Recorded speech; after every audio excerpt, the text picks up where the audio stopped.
hidup, ya, hidup dalam kelimpahan, ya. Ayatnya dari mana? Ya, kita semua sudah sering dengar. Dari Yohanes 10 ayat 10, Tuhan Yesus bilang, pencuri datang hanya untuk mencuri, membunuh, dan membinasakan. Aku datang supaya mereka memiliki hidup dan memilikinya dengan lebih berkelimpahan. Bukan cuma kelimpahan, tapi lebih. Kalau engkau sebelum ketemu Kristus, kamu merasa hidupmu sudah enak, sudah berkelimpahan. Sesudah Yesus datang, maka kamu akan lebih berlimpah lagi. Itu janjinya. Siapa yang mau hidup lebih berlimpah? Ya, semua mau. Tapi sebelum hidup berlimpah, kita lebih dulu harus hidup. Ya, kalau nggak hidup, gimana bisa berlimpah? Ya, nah, di Alkitab, kata-kata hidup yang dipakai itu ada 3. Ya, yang pertama adalah bios. Bios ini apa? Bios ini adalah hidup secara pertumbuhan, hidup secara jasmani, secara fisik. Bisa juga kehidupan sehari-hari, ya. Tapi lebih ke arah fisik. Ini adalah bios, ya. Biasanya kata yang dipakai itu di Lukas 8 ayat 14, ya. Perumpamaan tentang benih. Benih yang jatuh di semak berduri adalah mereka yang telah mendengarkan dan ketika bertumbuh mereka dihimpit kekhawatiran dan kekayaan serta kenikmatan hidup sehingga mereka tidak menghasilkan buah yang matang. Hidup di sini kata yang dipakai adalah bios, ya.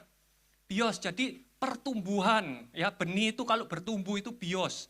Butuh fisik, sesuatu yang fisik. Terus ya, dari kata bios kita dapat kata biologi, ya. Biologi itu asalnya dari bios ini.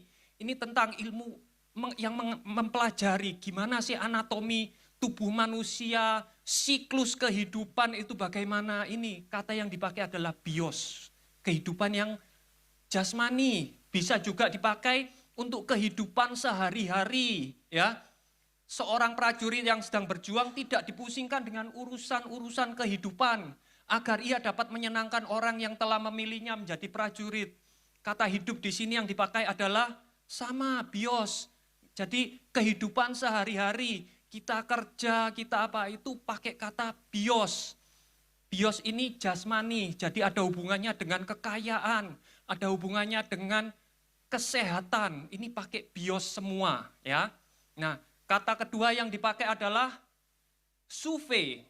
Pertama saya pikir suke, ternyata bukan.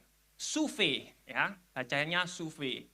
Ya, suve ini adalah kehidupan. Secara apa? Kehidupan ini bisa yang menunjukkan bahwa seseorang itu hidup. Jadi kalau seseorang hidup itu ada napas. Itu napas. Ini menunjukkan kalau kita itu hidup, ya. Saya napas gini, siapa yang mikir, "Oh iya, kok saya enggak napas?" Langsung napas gini, ya. Pernah gitu ya? Enggak sadar kita ini sering enggak napas, ya. Kalau mau hidup enak, napas, ya. Nah, kata-kata yang dipakai apa? Akulah gembala yang baik. Gembala yang baik menyerahkan nyawanya. Dikatakan his life, menyerahkan hidupnya bagi domba-dombanya. Ya. Jadi Tuhan Yesus menyerahkan apa? Suvenya, menyerahkan nafas hidupnya untuk domba-dombanya. Di ayat yang lain dikatakan Tuhan Yesus menyerahkan nyawanya untuk sahabat-sahabatnya. Ya. Ini kata yang dipakai adalah suve, ya. Nah, terus bisa juga suve ini dipakai untuk apa? Kejiwaan. Jadi kalau orang hidup itu berarti bisa mikir, punya perasaan, ya.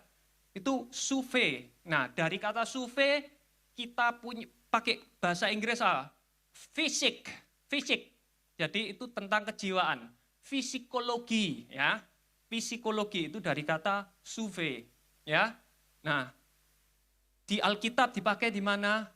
Di Matius. Ya, ini yang paling sering kita kutip. Itulah sebabnya aku berkata kepadamu, jangan khawatir mengenai hidupmu, tentang suvemu. Apa yang kamu makan atau minum atau mengenai tubuhmu, apa yang kamu pakai. Bukankah hidup itu lebih utama daripada makanan dan tubuh daripada pakaian? Ini suve. Tuhan gak mau kita itu khawatir tentang tubuh, tentang pakaian, enggak, Tuhan enggak mau itu, ya. Nah, Tuhan enggak mau kita itu cemas. Ya. Nah, yang terakhir, kehidupan yang terakhir, kata yang dipakai adalah Zoe, bukan Zoe. Zoe itu tempatnya Pak Gerson. Zoe. Zoe ya. Nah, Zoe ini apa? Zoe ini adalah kehidupan yang asli. Kehidupan yang benar-benar kehidupan yang nyata, ya. Kehidupan yang aktif, kehidupan yang dari Tuhan sendiri, ya. Ini adalah kehidupan secara roh. Roh kita itu, ya ini hidupnya namanya Zoe, ya. Nah, jadi ini adalah hidup yang dari Tuhan, Tuhan kasih ke kita, itu Zoe, ya. Nah, Zoe ini enggak ada hubungannya dengan jasmani, dengan bios, dengan bios enggak ada hubungannya.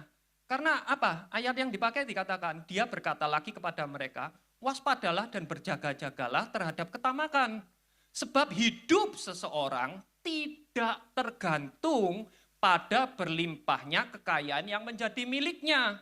Jadi Zoe di sini, kehidupan yang dipakai adalah Zoe, itu enggak ada hubungannya dengan kekayaan, enggak ada hubungannya. Ini adalah roh, ya.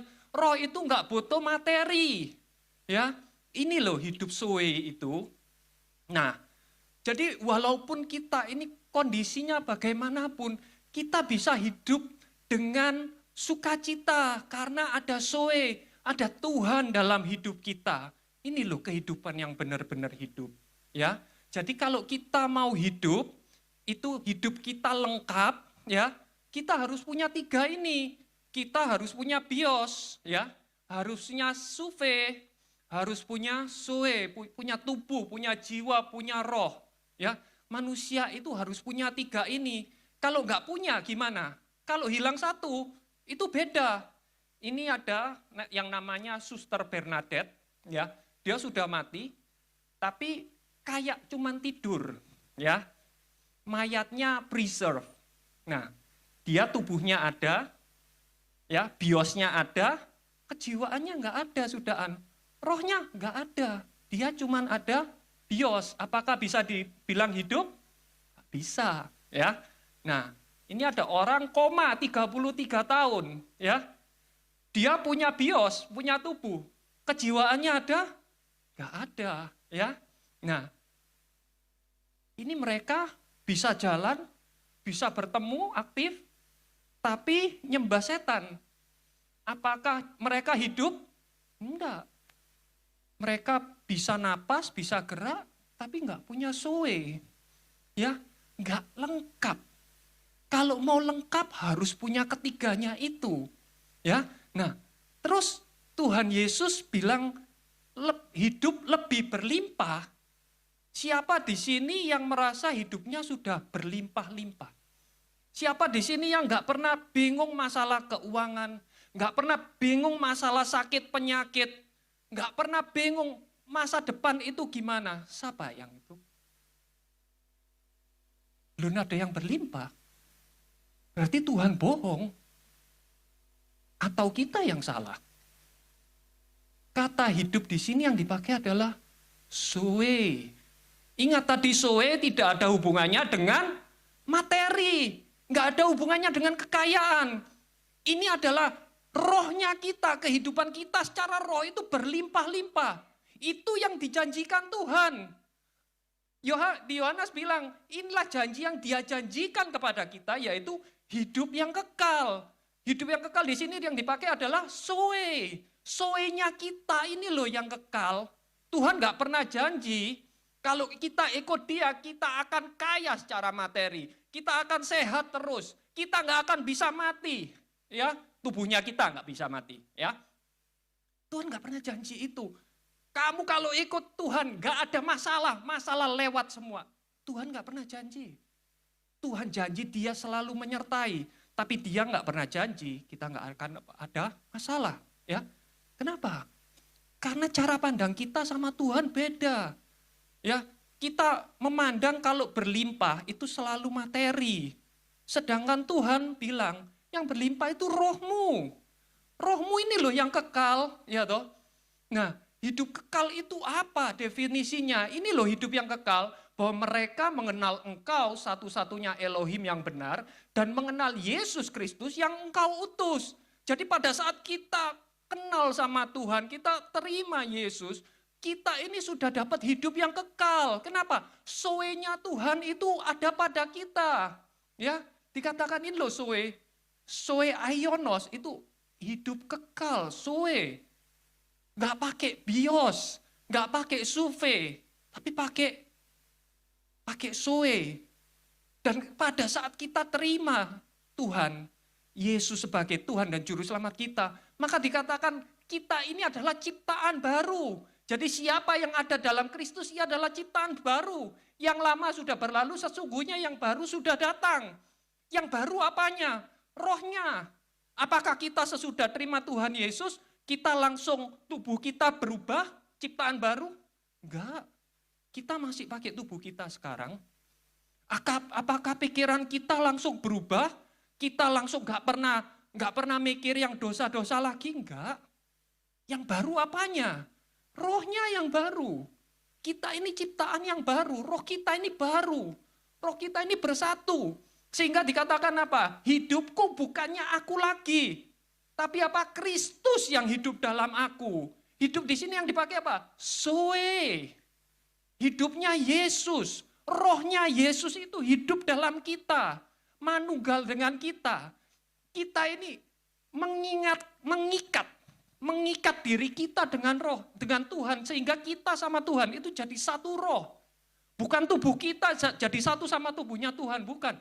Rohnya kita yang bersatu dengan rohnya Tuhan. Sehingga apa? Sesudah kita terima rohnya Tuhan, di Roma dikatakan apa? Sebab kamu tidak lagi menerima roh perbudakan. Berarti kalau tidak lagi, berarti dulu kita terima roh perbudakan. Berarti dulu kita itu budak. Yang mendatangkan ketakutan. Karena itu banyak orang yang dulu itu takut sama Tuhan. Kenapa? Karena budak. Karena rohnya roh budak. Karena itu kita takut sama Tuhan. Tapi sesudah kita terima roh yang menjadikan anak, maka olehnya kita nggak berseru Tuan-Tuan lagi. Kita berseru Abba, Bapa. Karena kita ini anak. Dulu adalah kita itu adalah keharusan. Karena kita ini budak, dia itu majikan, berarti hubungan kita adalah hubungan antara majikan dengan budak. Sekarang hubungannya adalah anak dengan bapa. Beda relasi sekarang. Bukan religius lagi. Ya. Nah, rohnya Tuhan itu memberi kesaksian dengan roh kita bahwa kita adalah anak-anak Elohim. Dan kalau kita adalah anak-anak Elohim, apa dikatakan? Dan karena kita adalah anak, maka kita adalah juga pewaris. Yaitu orang-orang yang berhak menerima janji Elohim. Dan menjadi pewaris bersama Kristus. Ini yang penting. Yaitu jika kita menderita bersama dia, supaya kita juga dimuliakan bersama dengan dia. Ini loh janjinya itu. Ini janji yang gak pernah bisa dibatalkan. Karena rohnya Tuhan sudah bersatu dengan rohnya kita. Hidupnya Tuhan ada dalam kita. Kita ini menjalani hidupnya Kristus. Sehingga kita ini menjadi pewaris bersama-sama dengan Kristus. Luar biasa. Ya. Nah, sehingga kita tahu, oh secara roh kita ini sudah safe. Ya. Terus apa yang terjadi dengan jiwa kita? Dikatakan, di Roma 12 ayat 12 dikatakan, janganlah menjadi serupa dengan orang-orang di dunia ini, tetapi biarlah kamu diubahkan oleh pembaharuan pikiranmu. Renewing, kalau renewing itu berarti continue, terus menerus. Jadi akal budi kita ini diperbarui terus menerus. Agar kamu dapat mengenal kehendak Elohim yang baik, yang berkenan, dan yang sempurna. Jadi pikiran kita ini diperbaharui terus-menerus supaya menjadi sempurna. Loh, tapi gak bisa Gimana? Kadang sering kita ini mikir nggak karu-karuan. Ya, jangan khawatir. Sebab Elohim yang mengerjakan di dalam kamu, baik kemauan maupun kemampuan bertindak untuk menyenangkan Dia. Jangan khawatir. Yang kasih kemampuan itu Tuhan semua. Amin, saudara-saudara. Dan dikatakan kita semua ini mencerminkan kemuliaan Tuhan. Ini goalnya kita. Dengan wajah yang tidak terselubung. Dan kita sedang diubahkan. Jadi sedang diubahkan. Terus menerus diubahkan. Menjadi serupa menurut gambarnya. Jadi kita ini goalnya pikiran kita itu serupa menjadi sama dengan Kristus. Ya. Dari kemuliaan kepada kemuliaan yang semakin besar. Itu semua dari Tuhan yang adalah roh. Diingatkan lagi, bukan kamu loh yang berubah. Yang merubah itu bukan dirimu. Tuhan yang merubah kamu. Dari kemuliaan kepada kemuliaan. Goalnya apa? Supaya pikiran kita, mindset kita, itu nanti serupa dengan Kristus. Ya, ini pikiran, jiwa, bukan biosnya. Kalau tubuhnya yang berubah, nanti yang perempuan-perempuan bingung. Suatu saat lo kok brewok saya kayak Yesus, kan enggak? Ya, karena yang berubah bukan biosnya. Ya, yang berubah adalah pikirannya. Ya, benar ya? Nah, jadi kita harus lihat konteksnya. Kalau kita nggak lihat konteksnya, kita akan tersesat. Ya, nggak ada yang mau toh brewon kayak Tuhan Yesus yang perempuan. Ya, nah, kalau tubuh kita gimana? Tubuh kita ini gak ada jalan. Maaf sekali saya ngomong, tapi bukan saya ngomong, Paulus yang ngomong. Namun bukan hanya itu, tetapi kita yang memiliki buah sulung roh, kita juga mengerang dalam diri kita sambil menantikan pengangkatan sebagai anak, yaitu penebusan tubuh. Kalau tubuh ini nanti mau gak mau, kalau mau sempurna, harus nunggu pengangkatan. Harus nunggu penebusan tubuh. Paulus bilang nanti suatu saat ada. Tapi sekarang masih enggak, masih belum. Kita tunggu janjinya, pasti.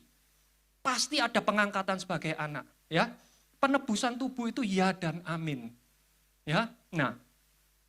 Terus berarti kalau cuman kayak gitu, kenapa kok Tuhan, dari kata-katamu tadi, Tuhan seakan-akan nggak mau memberkati kita selama kita ini di dunia, nggak mau memberkati kita dengan kekayaan, dengan kesehatan. Apakah Tuhan itu anti kemakmuran? Enggak. Tuhan mau, ya, cara berpikirnya kita ini benar dulu. Ya, mari kita belajar dari Matius 6 yang tadi itu dikatakan, mata adalah pelita tubuh. Karena itu jika matamu baik, maka seluruh tubuhmu menjadi terang. Tetapi jika matamu jahat, maka seluruh tubuhmu menjadi gelap. Jadi jika terang yang ada di dalam dirimu itu gelap, alangkah gelapnya kegelapan itu. Ini bukan bilang, oh matanya buta terus itu, bukan. Ini bilang kalau kamu itu cara pandangmu itu salah. Apa yang jahat kamu bilang baik, betapa jahatnya yang kamu bilang jahat itu. Ngerti maksudnya ya? Cara pandangnya itu loh, salah. Tuhan mau kamu itu benarkan dulu cara pandangmu tentang materi. Kenapa? Karena di ayat berikutnya Tuhan bilang, tidak seorang pun yang sanggup mengabdi kepada dua tuan. Karena ia akan membenci yang satu dan mengasihi yang lain. Karena itu kita itu kalau ngomong kelimpahan itu kita selalu ngomong materi. Karena ya ini, kita ini punya cara pandang yang salah. Kita ini lebih mengabdi kepada yang satu daripada yang lain. Gak bisa. Tuhan bilang gitu. Atau ia akan mematuhi yang satu dan mengabaikan yang lain. Kamu tidak dapat mengabdi kepada Elohim dan kepada Mammon. Ingat, Tuhan bilang, dia menyamakan dirinya itu dengan Mammon. Bukan dengan Lucifer. Kenapa? Karena dia tahu semua orang ini nanti pasti ada hubungannya dengan Mammon. Ya. Bahkan uang yang kita pakai semua, sistem keuangan di seluruh dunia, itu asalnya dari Mammon. Nggak percaya? Mari kita lihat. Uang yang paling banyak dipakai di seluruh dunia apa? US dollar. Ya. US dollar dikatakan, in God we trust. Kita percaya kepada Tuhan. Tuhan yang mana? Tuhan yang ini loh. Tuhan yang piramid ada matanya ini loh. Apakah ini Tuhan yang kita sembah? Bukan. Ya ini loh Mamon. Ini Illuminati apa itu? Lihat, ini semua. Dan lihat yang dipakai apa? Piramid. Piramid itu di mana? Di Mesir. Alkitab bilang apa? Mesir apa? Tanah perbudakan. Jadi uang ini memang sengaja dipakai untuk memperbudak manusia. Ini loh cara pandangnya, ini loh yang salah. Kita disuruh luruskan dulu sama Tuhan. Cara pandangmu terhadap Mamon itu salah, lurusin dulu. Bukan cuma di US dollar. Kita kemarin lihat, kalau tahu bocorannya yang kemarin, kita lihat di euro. Euro adalah mata uang paling banyak dipakai nomor 2 di dunia. Ini uang 50 euro, ya. Coba kalau ditekuk jadi 2, ya. Terus ditaruh kaca atau Anda punya 2 lembar disatuin, apa yang terjadi? Bisa lihat? Gambar apa?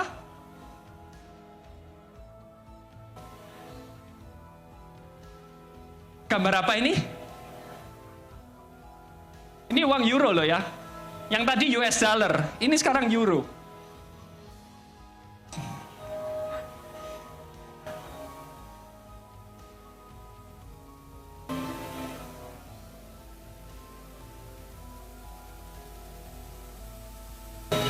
Ya, lihat apa ini? Tanduk, muka, lihat bulan sabit, bintang-bintang. Ya, ya ini loh. Ini bukti bahwa sistem keuangan dunia itu dari setan. Kok tahu dari setan? Dikatakan di Yesaya, Lucifer itu bahasa Ibraninya apa? Hillel ben Shahar.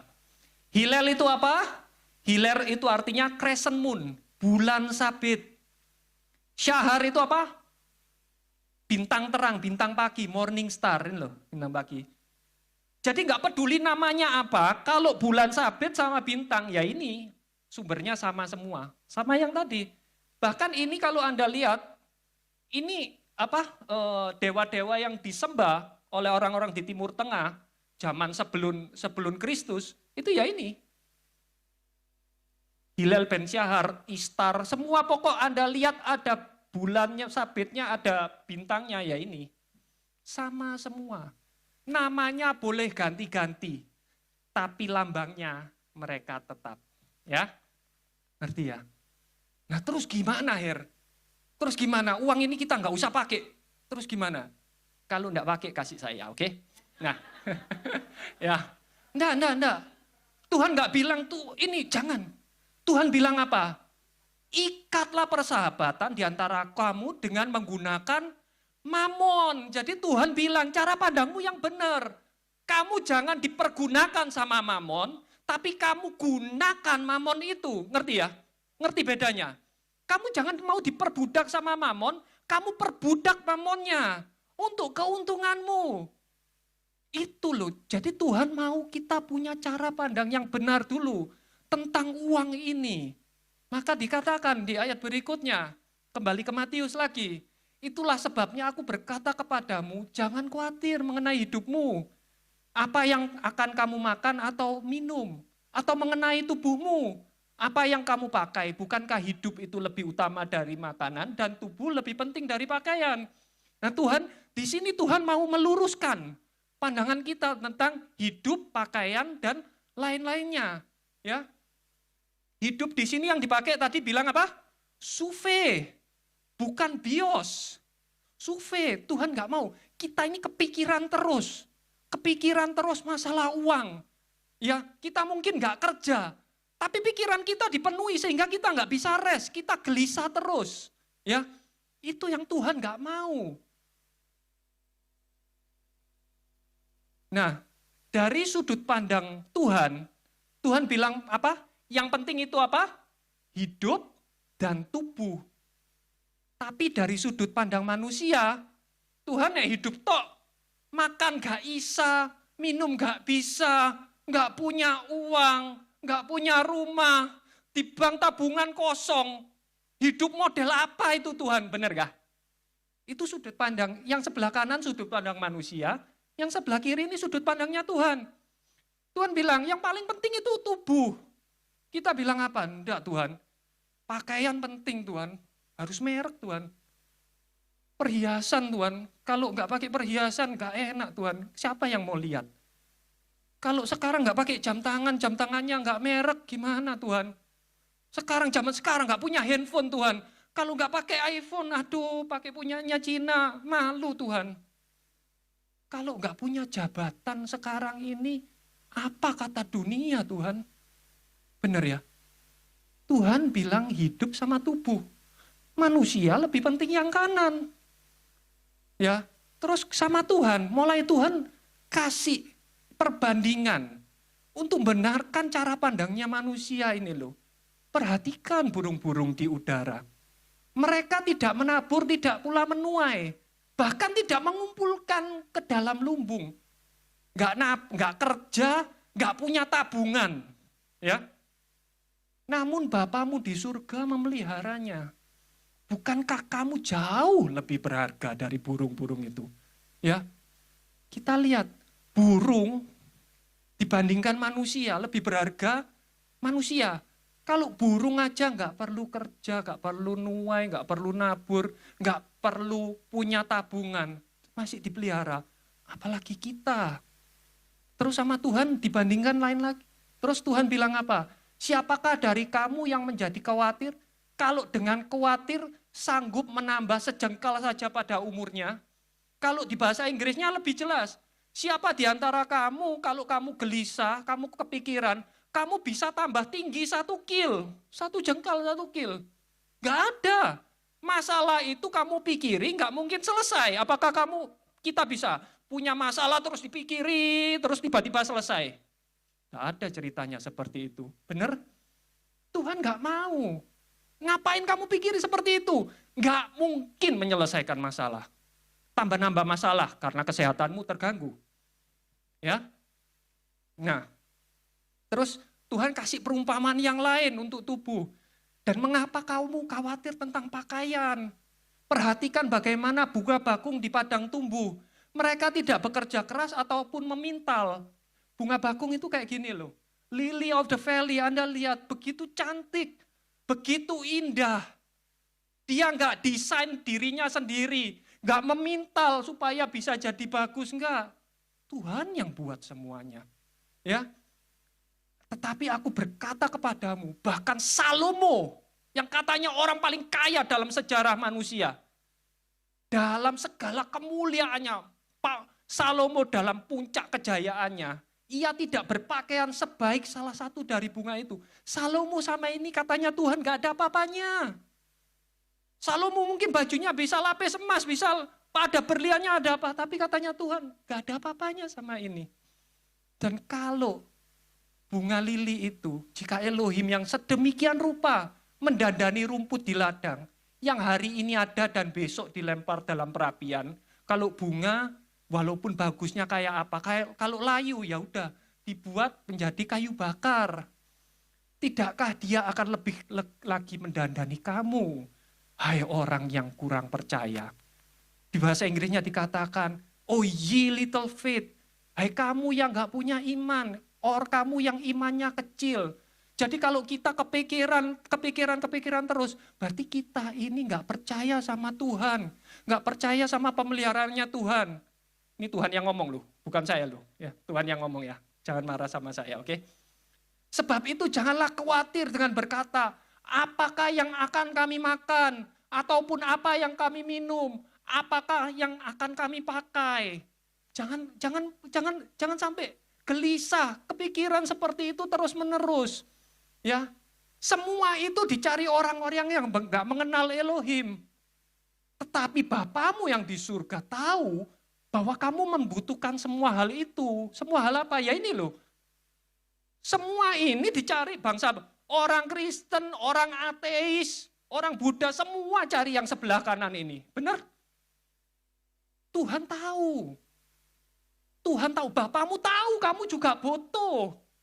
Gitu loh.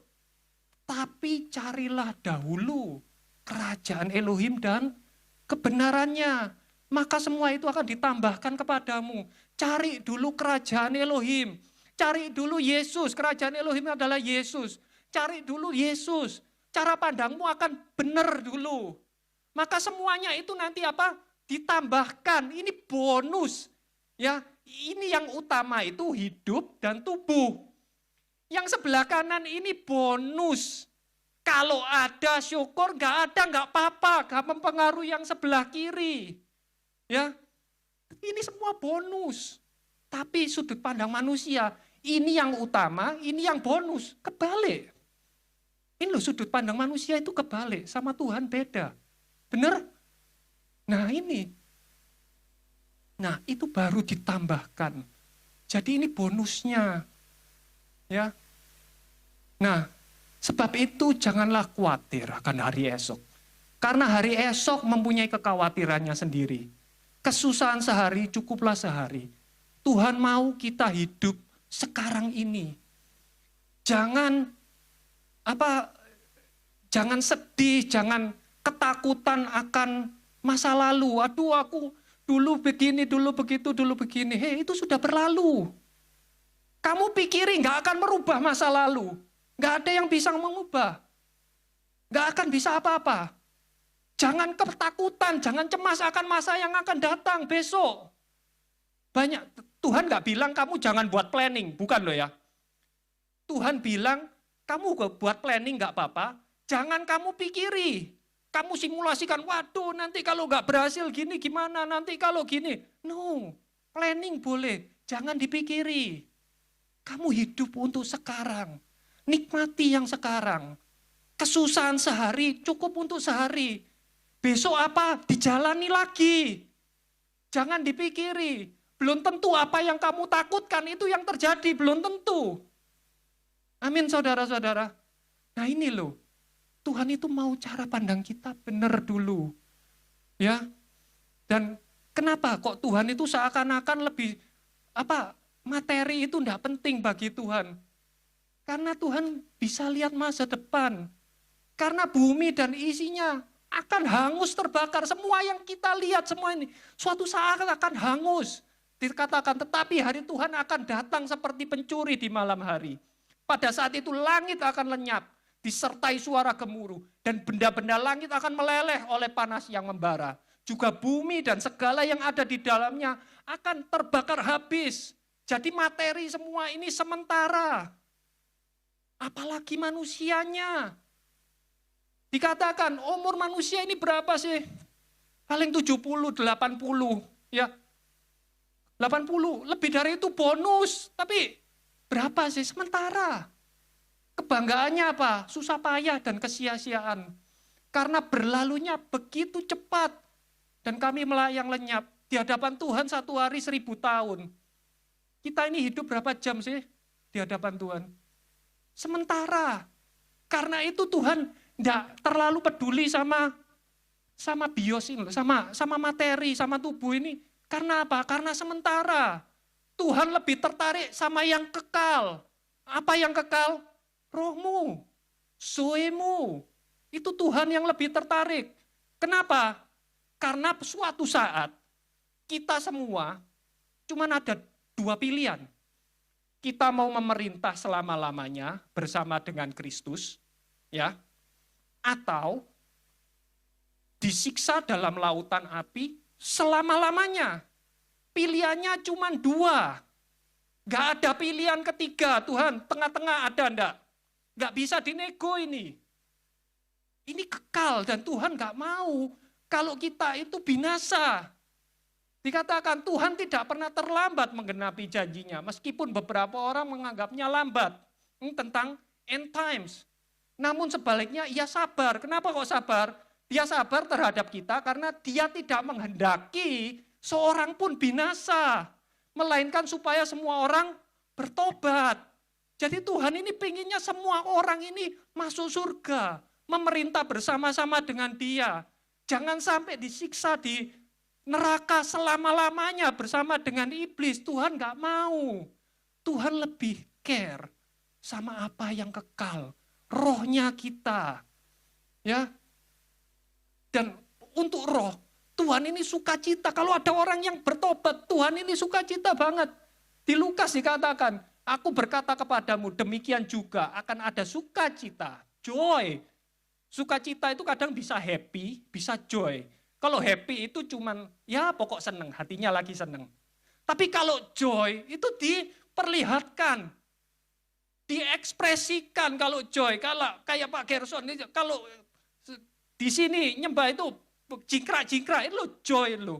Jadi ada sukacita, ada yang lompat-lompat, mungkin tepuk tangan di surga pada saat seorang berdosa bertobat. Itu ada sukacita, itu loh. Ini loh yang Tuhan seneng ini loh. Roh ini loh. Melebihi sukacita karena 99 orang benar yang tidak memerlukan pertobatan.